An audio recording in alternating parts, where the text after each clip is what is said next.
Being down with the Chatham Journal, Chatham Chat List. We're at Farrington Folk Art Show. And we're here with Lara O'Keefe. You're one of the Chatham County. You actually teach at the community college, don't you? I do, yes. All right. But you've got artwork out here today. Correct. How long have you been doing this for? I've been making pots since 1999. Since 1999. So we're almost at your 25th anniversary. 2 more years. No, right. 1 more year.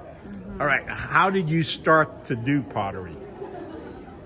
I started actually in a Saturday morning pottery class, like as a 10-year-old, and then came back to it my last semester of college. I had a class, and then I had some friends who were potters and ended up working in their studio, and then bounced around to a couple different working potteries over the course of 8 or 9 years and apprenticed. Built my own kiln, my wood kiln, right, in 2007, and have pretty much been making pots for my own business since then, except for a 5-year hiatus when I had my twins, where everything stopped. Oh, okay. Yeah. So you had the twins, but you're back to full-time pottery right now. Correct. All right. I'm going to, again, as a novice, I'm looking at this and I'm seeing a interesting blend of colors. How do you decide how you're going to blend the colors, and how do you actually do that? A lot of it, interestingly, is up to the kiln, what happens in the kiln. Okay. So the really interesting thing about wood firing is the kiln ends up being somewhat of a partner in the making. You can make certain assumptions about what's going to come out, and then you'll always be humbled and surprised and wrong. Like this teapot, I honestly don't know how it's turned blue. It wasn't supposed to be blue. I mean, these are blue glazes. You have some control, but the wood firing, it's hard to get bright colors, right, because I introduce salt at top temperature, like 2350. Uh-oh. The salt. We just heard something fall. But no, I'm not getting anywhere close to Laura's stuff because I don't want anything to fall. But the salt will bleach out the color, okay, in your pots. So, like, it doesn't have that effect in this case because these plates are typically fired boxed together. Oh, gotcha. So the salt and that's what allows the glaze, the blue glaze, to stay as bright as it is? Yeah.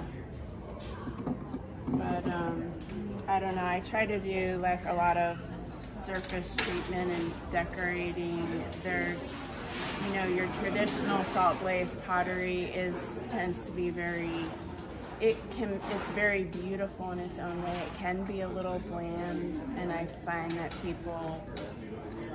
it's hard to sell just straight up brown pots. Right.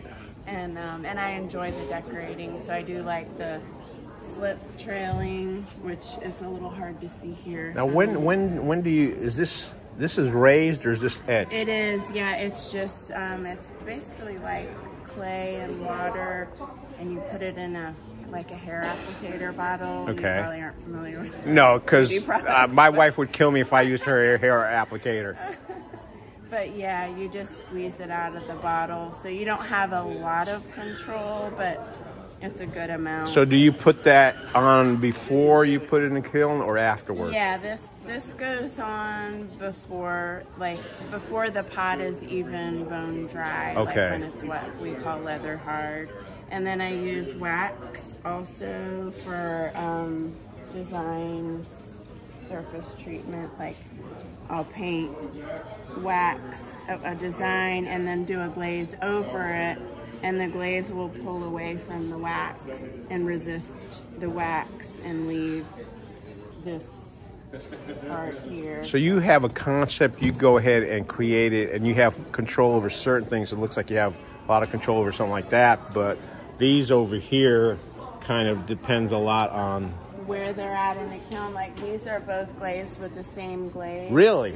This one was in a more reduced, less oxygen okay. area, and this happens in a more oxidized area. And so same glaze, different spots. You get red and green. It's copper, and copper will typically give you red or green. So that really reinforces what you said about the kiln kind of being a partner, and you when you put it in, you don't know it's going to turn out exactly that way. You don't really know. I mean, if I had a smaller kiln, I could probably have a little more control. Right. But yeah, you learn your kiln over time, and you kind of learn what you hope will be consistent areas, and you don't always. So you generally have a pretty good idea of what's going to happen, but you don't always know for sure. Right. But it does make for, I mean, if you, again, being a novice looking at that, I would not have been able to tell that is exactly the way you said it was created. That is neat. Exactly. That's pretty neat. It's fun to open up a kiln. It's typically like Christmas morning when you open it, although sometimes... Yeah, do you sometimes feel like you open up a bunny suit? Yeah, it can be really devastating. Oh, okay. Sometimes. But you never, there's never time when you just walk in and go, oh my gosh, this is just nothing's good. No, I won't say that's not ever happened. Oh my gosh. Hey, Laura, folks, you got to stop by and say, Laura, if folks want to buy your stuff and can't make it out here, where do they need to go? They can reach out to me on Instagram at O'Keefe Pottery or LaraO'KeefePottery.com. Okay. I mean, I have an email address. I don't know. All right. Do you want to give out the email address? Sure. LaraO'KeefePottery at Gmail. At Gmail. There you go. Fantastic. Thank you very much, Laura. Folks, come out and see her at Farrington. If not, just reach out to her and get some stuff.